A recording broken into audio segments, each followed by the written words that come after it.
Vice President, Edo State Tribal Welfare.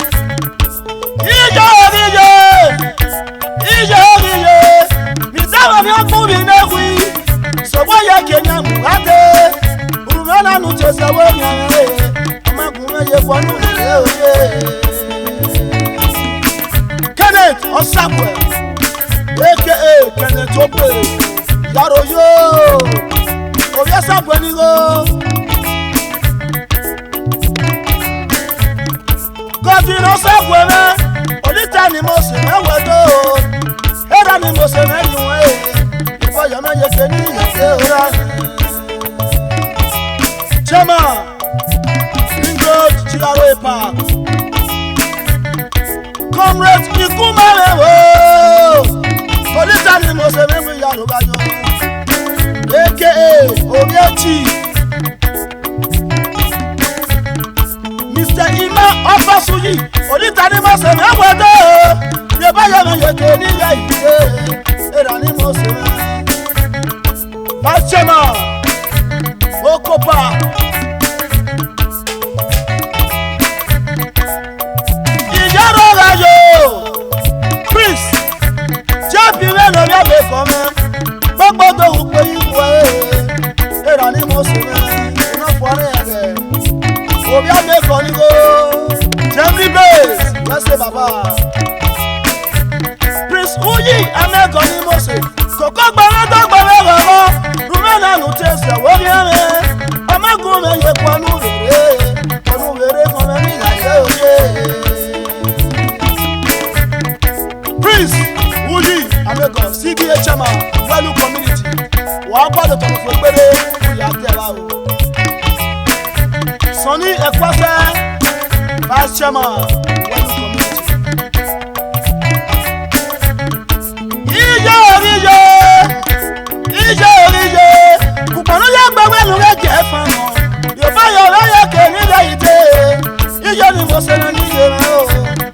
no give what doje. Mrs. Lawrence, I make Onije. You know for real, Onije. Dr Olita. Cause I no be for us. The boy ya keni la ide. Era ni mo se na. E bo sa no be for us. No care. Egu community. Ibi akun ya bebebe. Akun ku wa ge fu o je o. Eni aseti la wa po. Ibi akun o to pe. Dr Olita. E bo sa no be for us. Wa se ra me no ye fu o na e. Era ni mo se me no bi. Olita no kere ngwa do.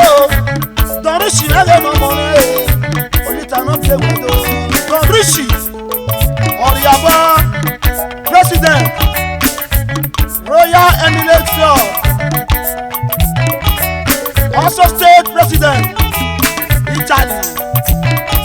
MD Don rishi Mondos. MD Don rishi Agbes. Also MD This guy limit. Reporter exporter. Yaroyo. A donation na le ma de pon again. That is Sylvester. AKA Baba Toki one of Eshala. Araba. Wa se no yagwa no. Olita lo ge Yaroyo. Yaroga yore ora. Iye ni mo se no ge. Atone fi me ni ge me.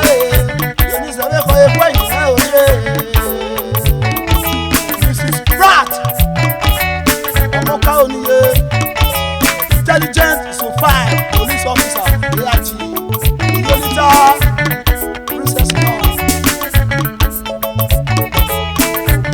Eti Osawumese, AKA Okene One of Italy, Vice Chair President, Royal Eminent Club. Donation na le ma de pon again. Very sweet, elegance, ladies club. Nana iya egbe omo Mrs. Ellie Taosa, AKA Arime One of Modena.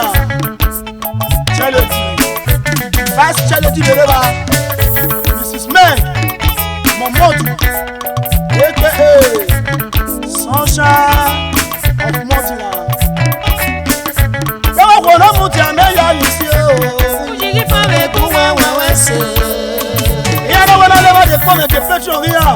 The Syrian of Netherlands. Arwato. I know the phone to you. Mama Yebetu, one of Torino.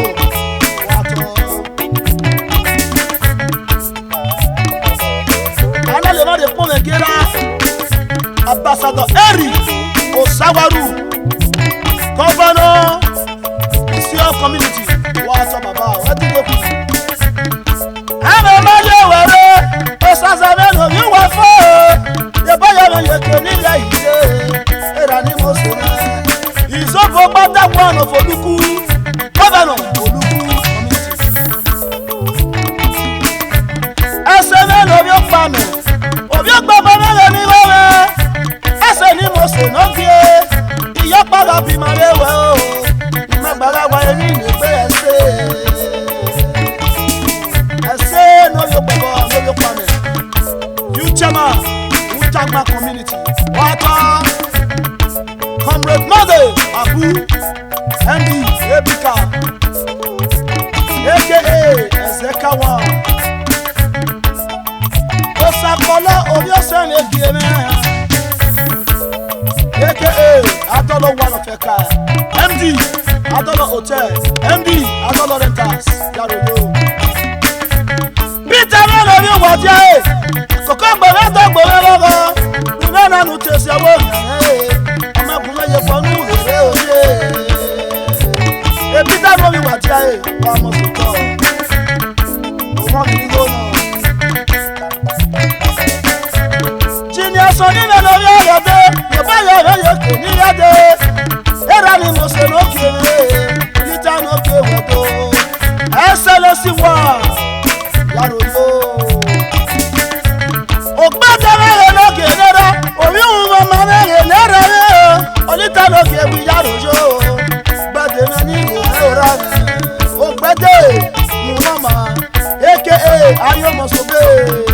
Pretty Lord. The young entertainment. Wakutale, Omologi no.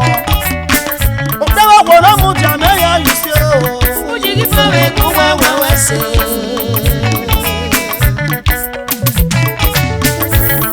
Usana lo pawo me wari obayo me yake ni ade. Koko gbere to gbere gogo. Mwana no tese we mi ame o. Usana lo pawo ni me tete. Para que o yari o mi ora. Ina le ma le mo me kie. Use executive.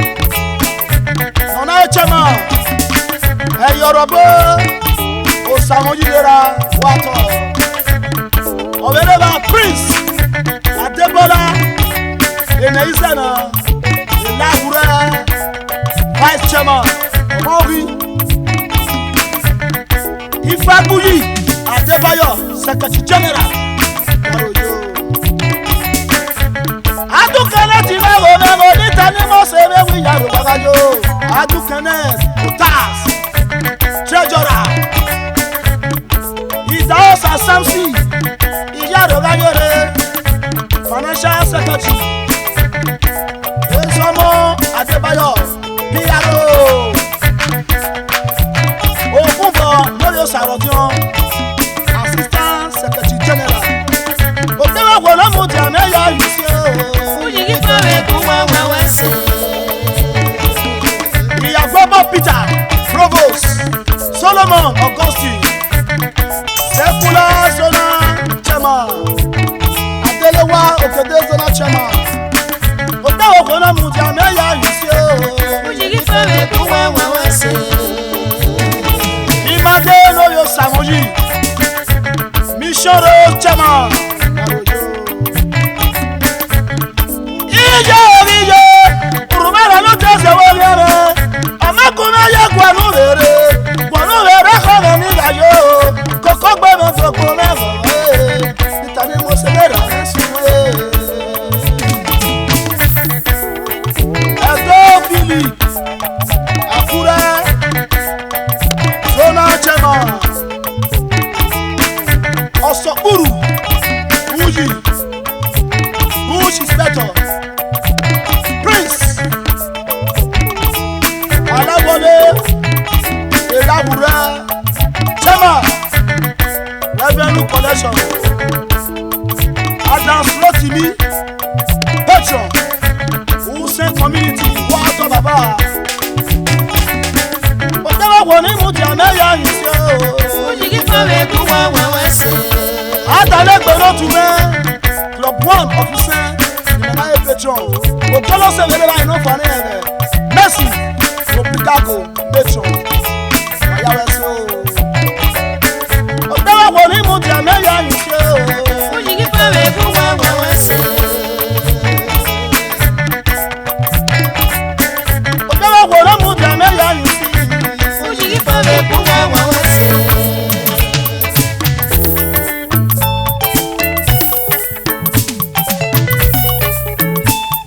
Ijoro wala yore Mosebele le ranoke Wari obayo na yeke ni yade Amade wakmo Eyan yigi ọmọ Ina le wale pome ke Fiona Youth Community Yade wayo Pavito Agbonse Ọ̀tíọ́ were Fiona Youth Community Yade wayo Mr. Dixon Fiona Youth Ambassador Eri Enamuna aka Papa Naira Yaroyo Governor Fiona Youth Community Wamo Soto Uyu gbada ni ọtún ní Gbọ́gbà tọ́lẹ̀ tó yí.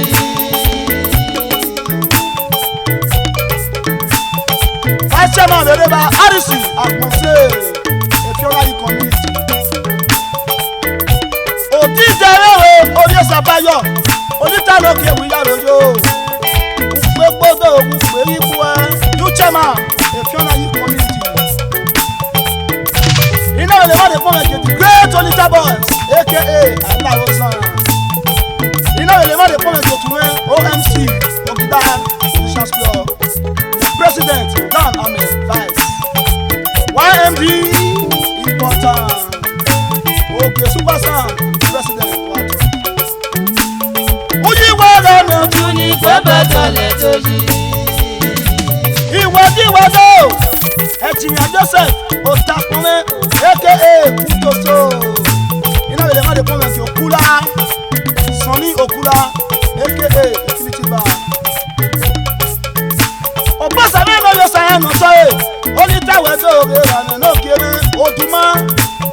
Uji waga me Tuni kweba tole toji.